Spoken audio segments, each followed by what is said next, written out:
Nem toda cicatriz é visível. Algumas, só o coração sente. Neste conto de Jaqueline Quinhões da Luz, acompanhamos Júlio, um homem isolado pelas marcas da doença e pelas feridas do preconceito. Mas tudo começa a mudar quando o sagrado cruza seu caminho. Obaluaê, o orixá das curas e dos invisíveis, o chama para uma nova jornada. Uma história de dor, fé e renascimento, onde as marcas da alma encontram enfim o toque da cura. Atuto, Obaluaê. O conto vai começar.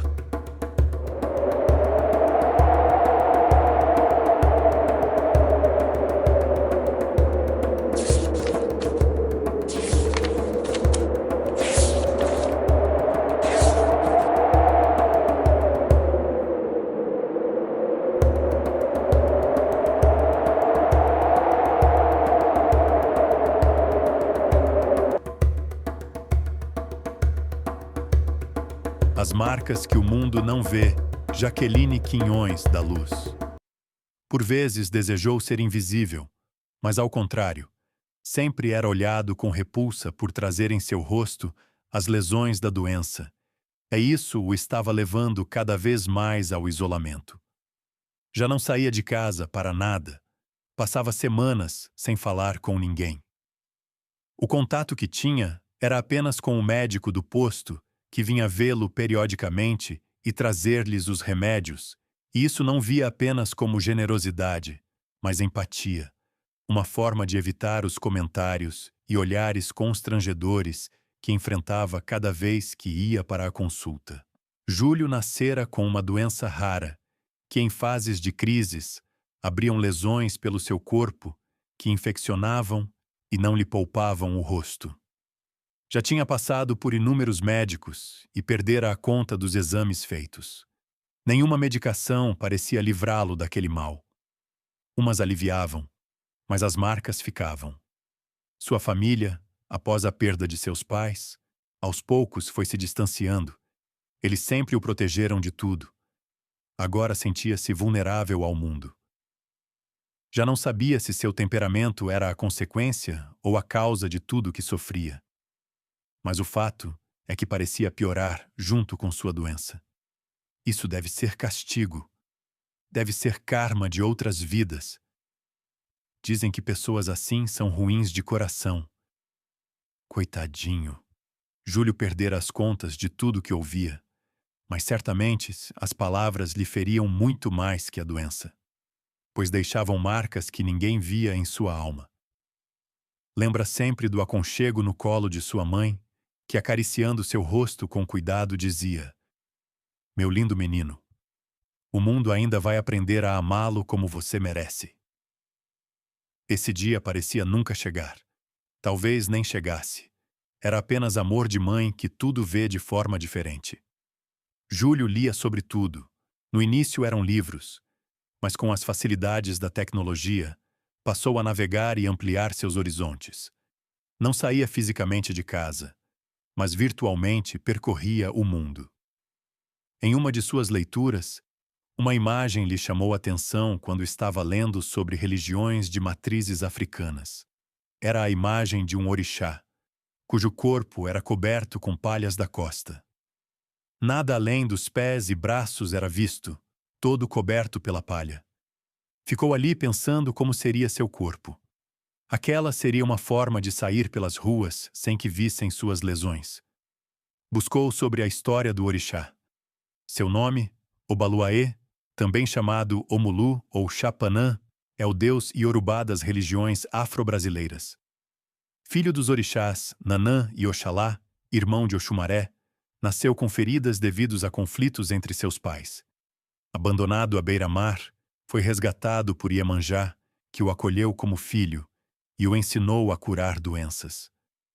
Por conta das cicatrizes, passou a cobrir-se com palhas, deixando apenas os braços e pernas à mostra. Tornou-se introspectivo e mal-humorado. Quanto mais lia, mais se interessava pela história de Obaluaê, se identificou muito, menos a parte relacionada aos pais. Leu que devotos desse orixá costumam ir ao seu encontro em centros de umbanda ou candomblé. A ideia de sair de casa para ir até um não lhe agradava. Se expor aos olhares de julgamento definitivamente não era algo que se sentia em condições de enfrentar.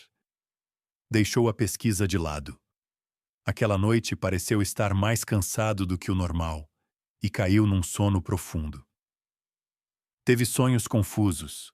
Ouvia sons de atabaques e, em volta de sua cama, viu um ser alto, corpo coberto por palhas que entoava frases, mas não conseguia entender. Tinha em mãos um tipo de instrumento que lembrava uma pequena vassoura, o qual agitava energicamente, emitindo um som de sementes em seu interior, e jogava em seu corpo pipocas que, em contato com sua pele, desapareciam como mágica. Ao fundo, ouviu vozes cantando uma música que falava Atotô, Obaluaê.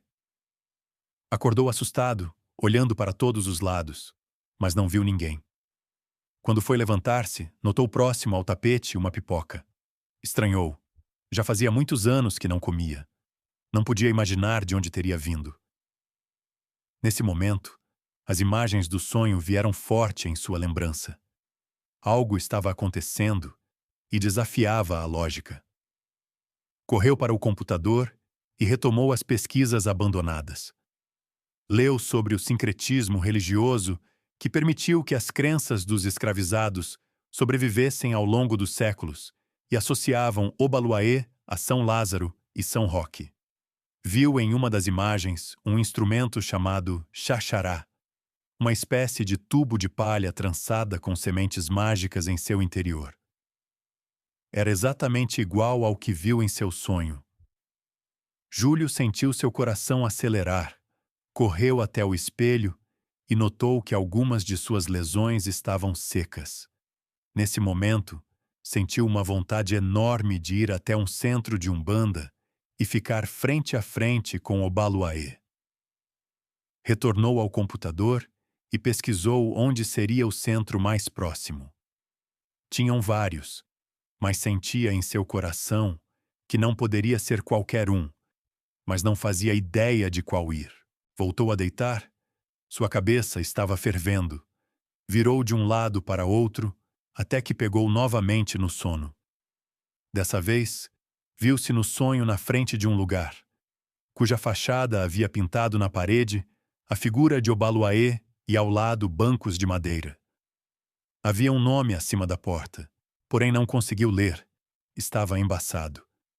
Enquanto estava diante daquele prédio, ouviu o mesmo som das sementes dentro do tal instrumento visto no seu sonho. Pela manhã, Júlio se levantou e sentiu-se cansado, como se não tivesse dormido. Enquanto tomava café, foi lembrando dos sonhos que teve. Estava perdido em seus pensamentos, quando ouviu a campainha tocar. Era um médico do posto, mas não o que costumava vir. Bom dia, sou o Dr. Inácio. Estou substituindo o meu colega Dr. Clovis, que foi transferido para outro posto. Puxa, já faz anos que ele me atende. Não precisa ficar preocupado com seu acompanhamento. Daremos continuidade aos atendimentos. Vai ficar tudo bem. Sinto cheiro de café. Será que tem um pouco para mim? Mas claro que sim. Estava tomando. Venha me acompanhar. Havia algo naquele médico que Júlio não sabia explicar. Era como se já o conhecesse antes. Notou em seu pescoço um fio de contas nas cores branco, preto e vermelho, e pendurado ao fio, um pingente que muito lembrava o xaxará visto na pesquisa. Doutor, me permite fazer-lhe uma pergunta? Sim, Júlio. Fique à vontade. O que significa esse colar? E o pingente? Ah, minha guia. Uma guia? É assim que chama? Sim, uma guia de proteção e essa é de Obaluaê. Por isso o pingente xaxará. Ganhei de minha mãe, ela trouxe do centro que frequenta e disse que vai me ajudar nas minhas lutas contra doenças. Júlio mostrou-se muito interessado no que o médico falava. Onde fica esse centro? Fica aqui perto. Mas por que pergunta? Você também frequenta um centro? Eu? Não. Quase não saio de casa, mas Confesso que estou curioso, li muito sobre Obaluaê, é assim que fala? Sim, é isso mesmo. Tive uma ideia. Na sexta-feira, terá atendimento no centro e vou com minha mãe. Se quiser, passo aqui e você pode ir conosco. Júlio se mostrou resistente à ideia. Então o médico deixou com ele o número do seu celular. Para caso mudasse de ideia, era só avisar. Foi examinado pelo doutor, que percebeu as lesões secas. Me parece bem melhor. Estão secando. Você passou algo além das medicações que recebe? Júlio demorou para responder. Veio à sua mente a cena das pipocas sendo colocadas nas lesões e desaparecerem. Não tinha coragem de falar isso ao médico. Sim, apenas as medicações. Muito bom. Continue aplicando regularmente. Se mudar de ideia, já sabe o que fazer. Será uma satisfação levá-lo conosco. O médico saiu, deixando Júlio muito pensativo. E se não fosse, e as lesões abrissem novamente? Não. Era coisa da sua cabeça. Mas passou a ouvir o som do xaxará várias vezes ao dia. Sentia dentro de si uma forte vontade de ir, como se o estivessem chamando. Os dias que seguiram, não ficou em paz. A ideia fixa de ir ao centro foi dominando seu pensamento e resolveu ligar para combinar com o médico amigo. Ansioso, se arrumou conforme as orientações que recebeu por mensagem. No horário marcado, ouviu a buzina na frente de casa. Cruzar a porta da frente foi o primeiro desafio a enfrentar. Não lembrava qual foi a última vez que saiu. Estava com uma touca, mangas compridas e óculos escuros. Entrou calado. Apenas cumprimentou a senhora que estava no banco da frente.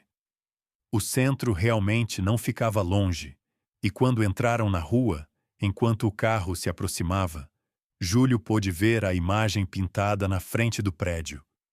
Era esse o prédio do seu sonho. Tirou os óculos para ver os detalhes.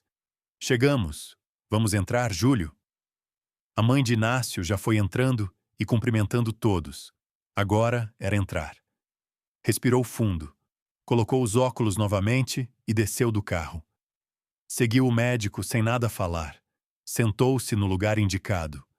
Em instantes, iniciou o toque dos atabaques e todos cantaram uma música que começava com Atotô. Um homem dirigiu-se até uma espécie de quartinho atrás de uma parede, com várias imagens, e de lá saiu todo coberto de palha, trazendo na mão o xaxará que agitava freneticamente, igual feito em seu sonho. Em determinado momento, parou de frente para Júlio e apontou com o dedo. Inácio pediu que tirasse os calçados e fosse até ele. Sem saber o que fazer, Júlio sentiu-se exposto. Baixou a cabeça. Não fique assim, filho. Não sinta vergonha. Sei exatamente como se sente e irei lhe ajudar. Júlio tirou os óculos escuros e a touca. Seus olhos estavam marejados.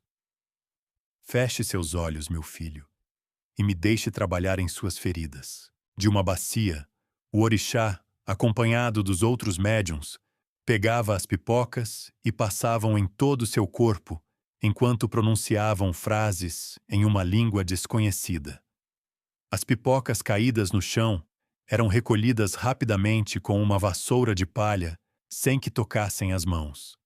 Isso foi repetido várias vezes. Por alguns instantes, Júlio sentiu suas lesões dormentes e uma leve tontura, precisando que fosse colocado em uma cadeira. Muito sofrimento, não é, meu filho? Mas já está terminando. Vamos nos ver muito durante os próximos dias, em seu sonho. Ao finalizar o atendimento, a entidade tirou de um saquinho uma guia e, após benzer, colocou-a no pescoço de Júlio, se despedindo. Não sei se irás voltar, mas estarei sempre aqui quando de mim precisar. Vá em paz. Apesar da voz grave e séria, pôde sentir um amor vindo daquele orixá. E mesmo sem nada conseguir falar, Júlio estava grato. De volta para casa, um retorno silencioso que foi respeitado pelo médico e sua mãe. Eles sabiam que eram muitas informações para serem digeridas. Já estavam acostumados com a reação de quem vai pela primeira vez ao centro. Muito obrigado, disse timidamente antes de entrar de forma rápida em casa. Como lhe foi dito, não teve uma única noite que Júlio não sonhasse com Obaluaê, e em seu sonho era como se estivesse dando continuidade ao tratamento. O ritual era sempre o mesmo: o som do xaxará, as pipocas, o vento da palha indicando que estavam se movimentando em sua volta. Ao fundo, sempre a mesma música. Atotô, meu pai. Força sagrada que eu quero ver, força sagrada de Obaluaê. A sua casa é de pedra, toda coberta de saber. Aonde moram as andorinhas, é a casa de Obaluaê. Tem magia, tem mistério, tem mironga, tem poder. Nas paredes tem pipoca, e nos campos tem dendê. Essa casa é de Obaluaê. Essa casa é de Obaluaê. Força sagrada que eu quero ver, força sagrada de Obaluaê. A sua casa é de pedra, toda coberta de sapê. Onde mora a andorinha, é a casa de Obaluaê. A cada amanhecer, quando se olhava no espelho, em sua mente vinha a música ouvida no sonho e percebia uma lesão a menos, apenas uma cicatriz que não parecia ser tão profunda. Nos braços e abdômen já não havia mais nenhuma. Apenas as do rosto ainda persistiam. Júlio estava aplicando a medicação quando ouviu a campainha tocar. Doutor Inácio, o senhor por aqui. Sim, meu amigo, vim vê-lo. Como está? Olhe o senhor mesmo, doutor. O médico examinou Júlio e não parecia surpreso. Afinal, depois da ida ao centro, sabia que algo iria acontecer. Estão secas e as do corpo quase nem marcas existem. Mas isso está muito bom. Mas... e as outras marcas? De quais está falando, doutor? As que ninguém vê. Como estão? Nesse momento, Júlio caiu em um choro profundo, sendo abraçado pelo amigo médico. Agora precisamos cuidar dessa parte, mas tudo vai ficar bem. Você confia? Sim. Combinaram de voltar ao centro. Dessa vez partiu de Júlio a iniciativa. Estava decidido a frequentar e conhecer mais sobre as religiões de matrizes africanas, em especial sobre Obaluaê. Tinha em seu coração muita gratidão pela oportunidade de renascer, de ter uma vida normal, de se mostrar sem receio algum, de sair de casa sem o medo de julgamentos ou olhares de repulsa. Devia a Obaluaê a sua liberdade e faria tudo para externar sua gratidão eterna. Júlio era outra pessoa. A cada ida ao centro, se sentia mais confiante e aprendeu a lidar com as suas cicatrizes. Elas eram provas de sua vitória, de seu crescimento e, principalmente, da fé que adquiriu e da qual nunca mais queria se distanciar. A fé em Obaluaê, este orixá poderoso que conseguiu curar-lhe de todas as marcas, até mesmo das marcas que o mundo não vê. Essa casa é de Obaluaê. Essa casa é de Obaluaê. Atotô Obaluaê. Obrigado por assistir ao nosso canal. Vozes da Ibis, contos e mistérios te aguarda para a próxima história. E não se esqueça, o link para adquirir os livros da Ibis está na descrição do nosso canal. Até breve.